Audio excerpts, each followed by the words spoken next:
नवऱ्यासाठी नाश्त्याला बनवा किंवा मुलांच्या टिफिनला द्या. झटपट रेसिपी आहे. खायला खूप चमचमीत आणि करायलासुद्धा खूप सोपी आहे. चला पटकन रेसिपीला सुरुवात करूया. व्हिडिओला लाईक करा आणि यूट्यूब चॅनलला नक्की सबस्क्राईब करा. मोठ्या आकाराचा एक कांदा घेतलेला आहे. कांदा एकदम बारीक असा कापून घ्यायचा आहे.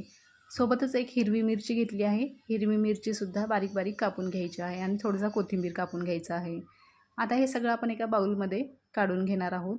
जर तुम्हाला कोणत्या भाज्या वगैरे वापरायच्या असतील तर तुम्ही याच्यामध्ये भाज्यासुद्धा टाकून ही रेसिपी बनवू शकता. छोटा अर्धा चमचा जिरं, छोटा पाव चमचा ओवा, चवीप्रमाणे मीठ आणि थोडंसं चिमूटभरच आपल्याला खायचा सोडा टाकायचा आहे. आता याच्यामध्ये छोटा अर्धा चमचा लाल तिखट, छोटा पाव चमचा हळद टाकून चांगलं आपल्याला हे सगळं मिक्स करून घ्यायचं आहे. आता याच्यामध्ये 6 चमचे आपल्याला बेसन पीठ टाकायचं आहे आणि थोडं थोडं पाणी टाकून हे सगळं चांगलं आपल्याला मिक्स करून घ्यायचं आहे. असं बॅटर बनवायचं आहे.